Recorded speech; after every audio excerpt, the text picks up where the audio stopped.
A very happy Monday morning from the Atlantic time zone. It's actually it's a late Monday morning from the Atlantic time zone right here on PEI. Let's see what I got this morning for you. Let's go. 5,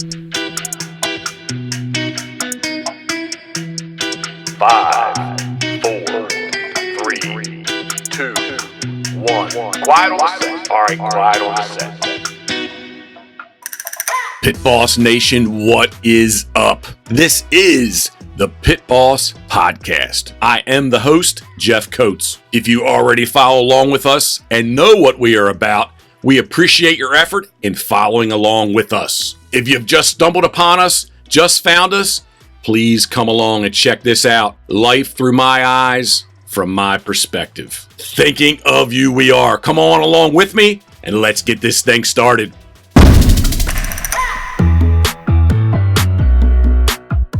Oh my goodness.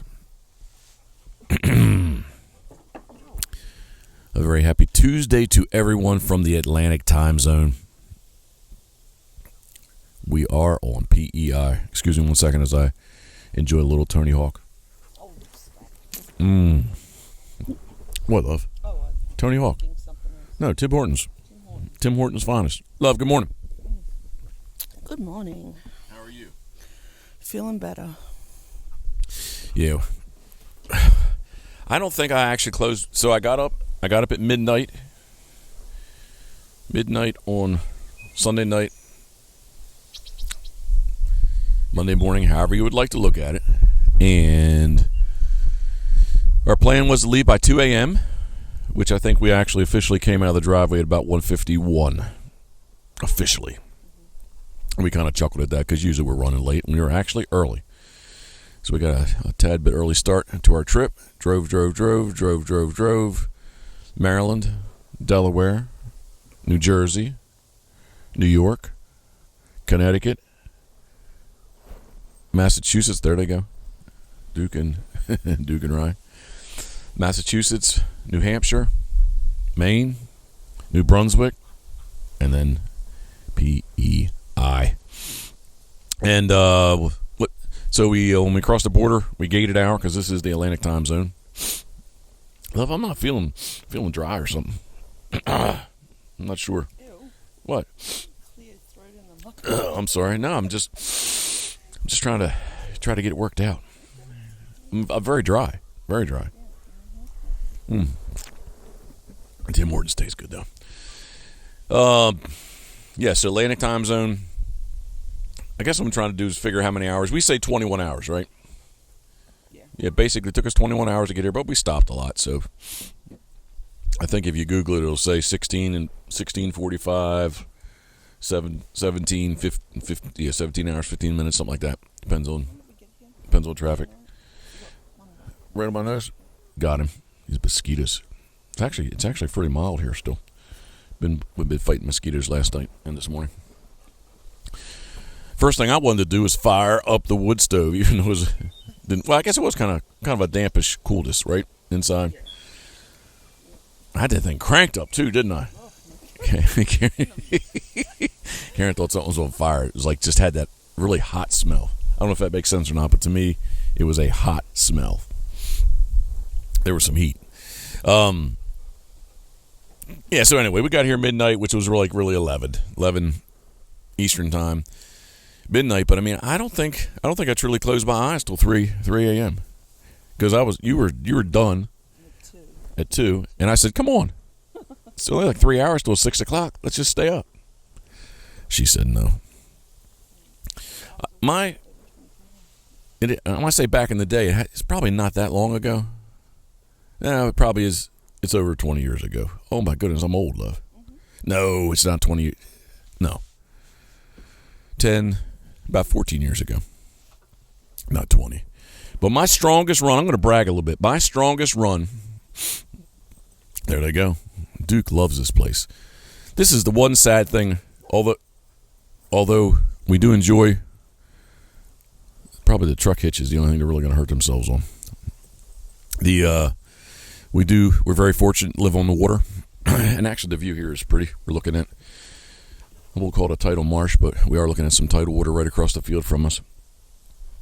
from our chalet. And number 27. But the one thing that, because of where we do live, the dogs just don't get to run like this, do they, love? And that's the one thing, regrettably, if we could change something, I think we would change. Excuse me, I was looking at something. We would change that if we could, but other than that, not so much, because we enjoy the other aspects of it. She's got a big mosey on her tail. Right here. Right at the base of it. It's a big one. Come here. Is it? Anyway, they're just running. Karen seems to think Duke remembered. Duke, where is he? Duke! You see him? I hear him. There he is. I got like 3 different stories going on at one time here. I want to brag and talk about my strongest day ever. But then I want to, people that don't know the Duker, first name is Duke, but I call him the Duker. Duke-ah.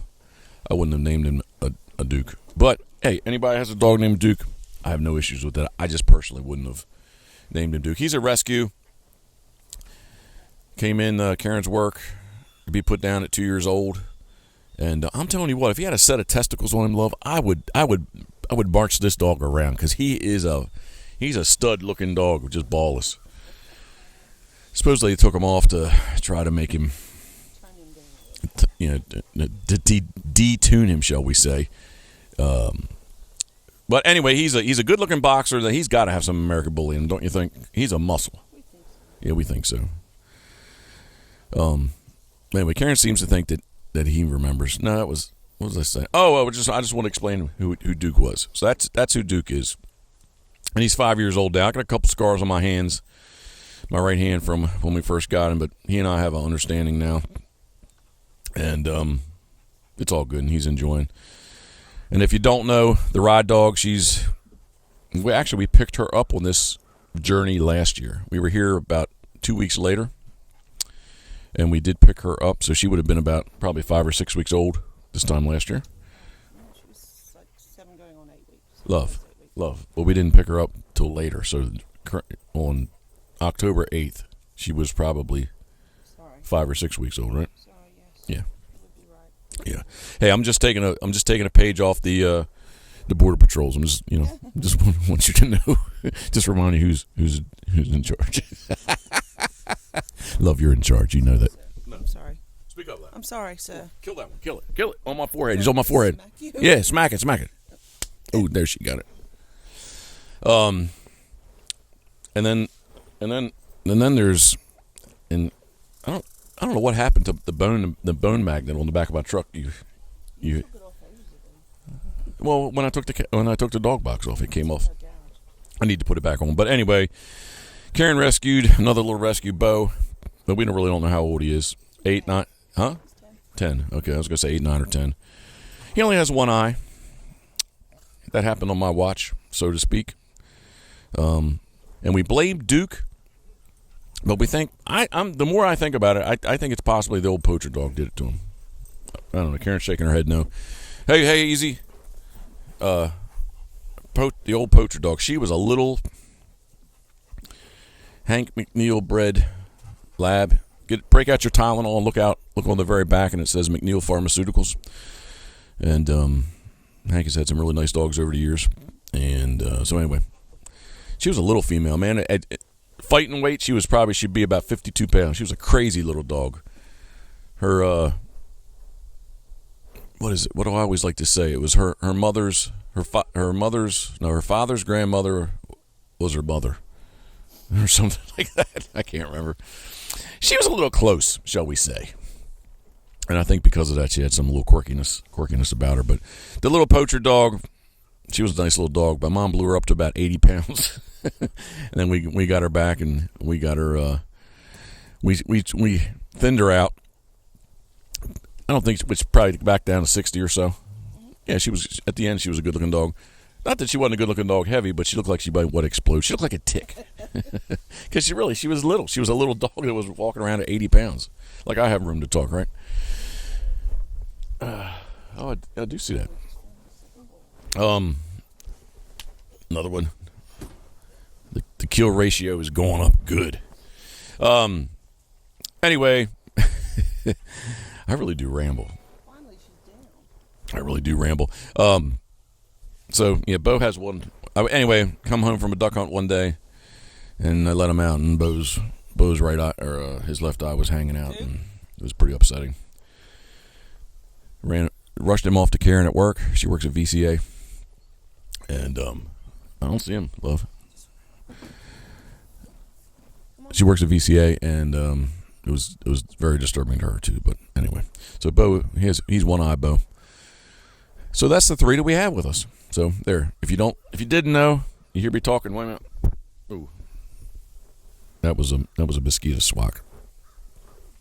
If you don't know about the dogs, there you know a little bit about the dogs. So to rewind, my strongest day. Karen's walked off somewhere. My strongest day was waking up. I can't remember all the times exactly. I just remember the amount of time that I was up. And when I say that, I'm sure on the plane, on my 5-hour plane ride west, I'm sure that I nodded off with the help of a little bit of Canadian Club. But I'm sure I nodded off on the plane. But anyway, basically from when I woke up in Maryland and I finally went to sleep in Nevada, it was 42 hours. 42 hours, love. That's my strongest time ever. 42 hours. I was what? I was staying awake. Yep. That would have been like in 2004, 2005. But anyway,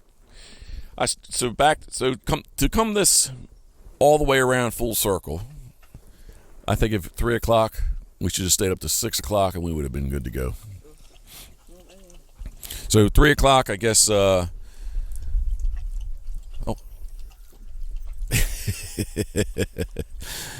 there's a little side story in there that I won't get into. But 3 o'clock, I think I woke up at 6 or 6:30. I think you let the dogs out. Yeah, you. I was on the couch out here, and you. Yeah. I woke you up at 7:30. 7:30. Yeah. And then I got in bed, and then at 9:30, I was like, I should get up. I said 3 o'clock, 9:30. Yeah, that's 6 hours or so, right? And then I stayed in 1 more hour. So anyway, what I really wanted to say after all that, what I want to know is, are people really listening to all this? Is this entertaining? Is it mindless chatter? Entertaining you. Entertains me? Yeah. I really do like this. I like this little Zoom. I like it. I'm going to break out the big mics later on. I'm still talking off the hand unit. He said hand unit.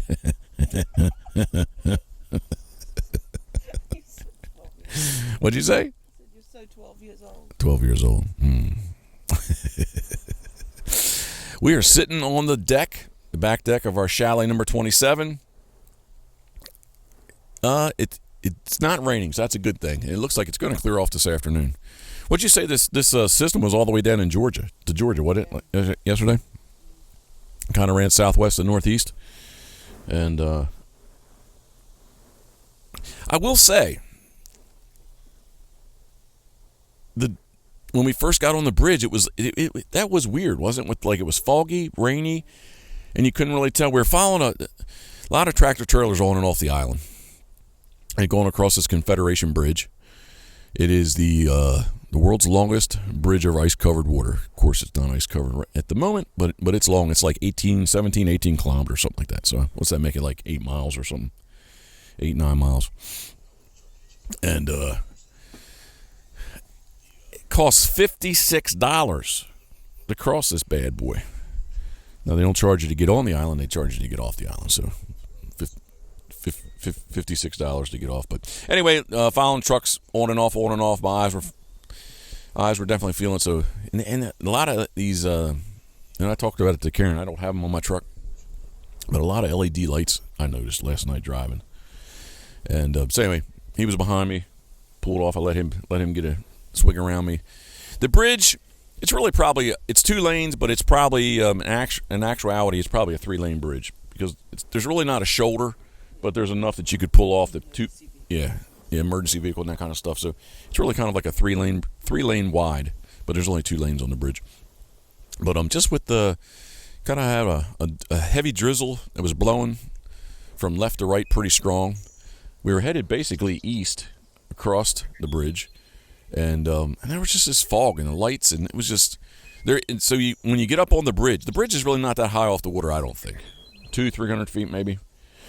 Once you get up on it, it levels out, and then in about going west to east, about 3/4 of the way over is the main channel, and you go up in the there's like a hump that the bridge goes up, so that ships can go underneath of it. And in the fog, the truck we were following, I mean, you could see him, but it was just weird. And I guess probably part of it too is I was tired. Don't you think? Yeah. So, I have no idea where I was going with that. Do you remember? There was a story in there somewhere, I'm sure. I don't know. But we are sitting here enjoying. There's no Wawa here, but we did stop and get what was that, couple pounds, what container of Tony Hawk, Tim Hortons. Tim Hortons is some good coffee. So yeah, we're just kind of sitting there evaluating the day. Jeff with the G has been texting. Might do a evening duck hunt. He's actually texted me while I've been talking here. Oh, he didn't. He's going to call. He doesn't. He said, I asked him about how. First, he says, what I want to do a evening duck hunt, and I was like, I'm still kind of feeling wrecked a little bit. Oh, another mosquito. Oh, can you get that one on my ankle quick? Oh, thank you, love. That was a bloody one too.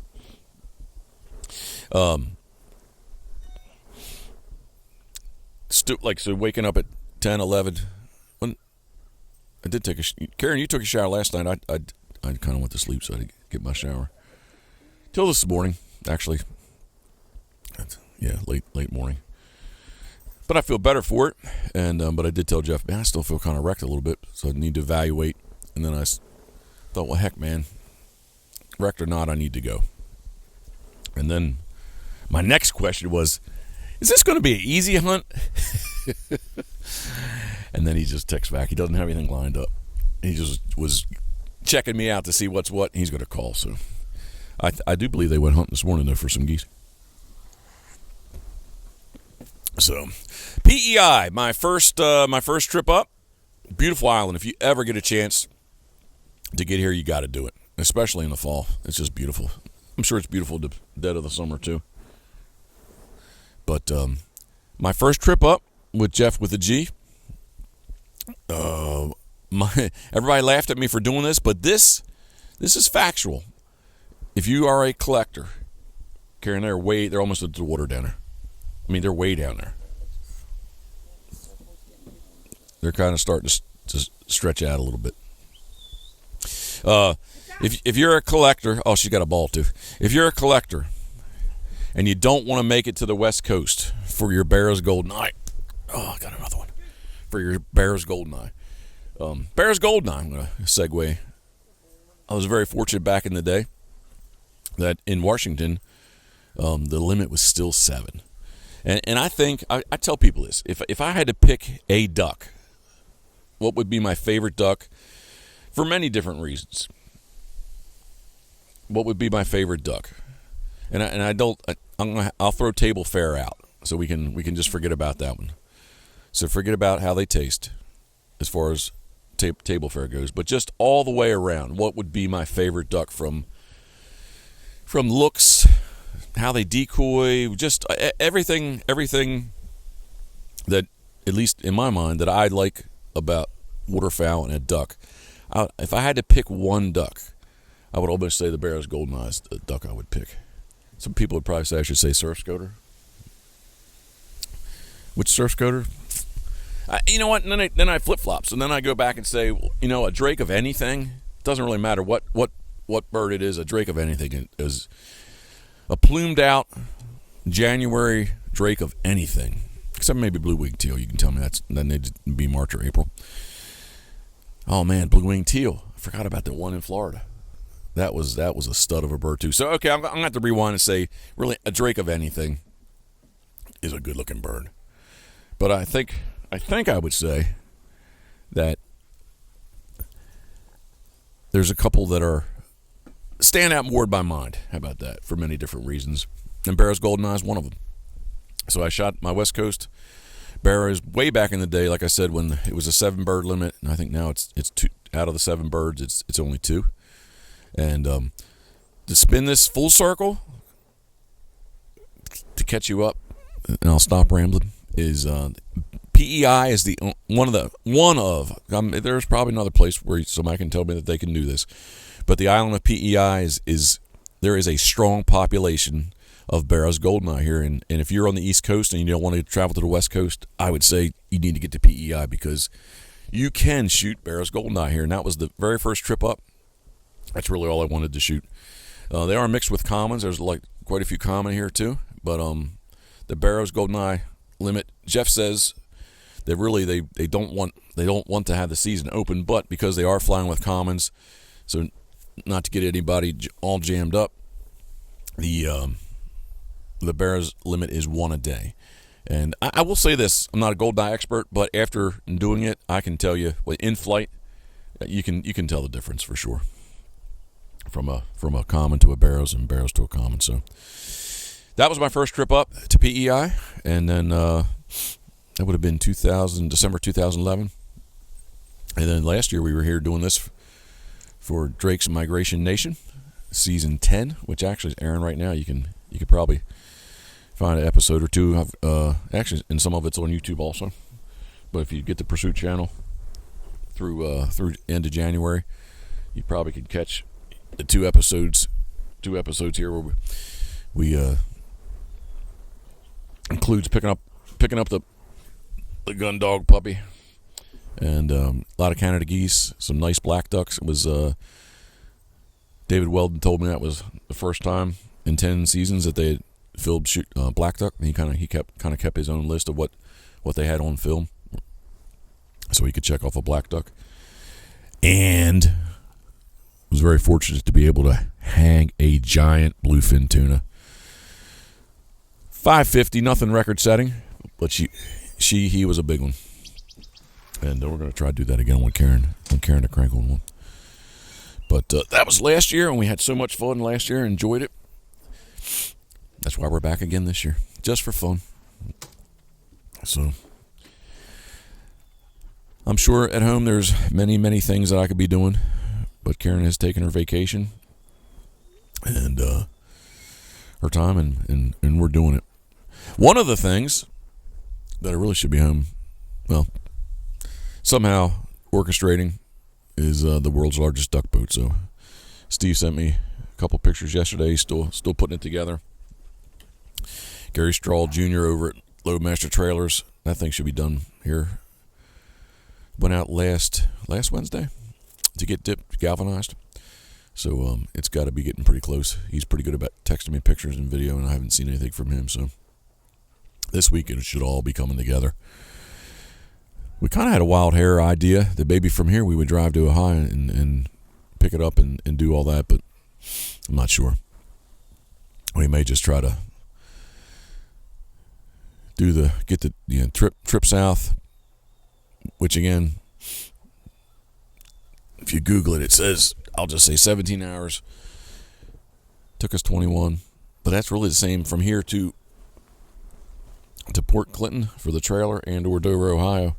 New Philadelphia is it's about that same, about 16 and a half. So, and then Ohio to Maryland back and forth, it's only 8 hours. So if we got home, we could always just run back across, and I could do that trip solo. All right, that's. Who doesn't love an old squaw? Good morning, Jeff. Jeff, are you there? Oh, it's FaceTime audio is connected. I thought it was just a phone call. I do have good Wi-Fi here. I got good service here anyway. I said good morning. It's 12:32. Looking at my phone. It is being stubborn. Didn't work. So yeah, the boat. That's probably my. If I'm being irresponsible this week, that's my area of irresponsibleness. Is that a word? Irresponsibleness. I'm not a very well-spoken person, so I kind of make up these words as I go sometimes. Woo! All right, enough for now. I need to catch up with Jeff. Paulie's texted me too, so as always, as I enjoy some more Tony Hawk. It's good stuff. All right, as always, think of you we are. Woo!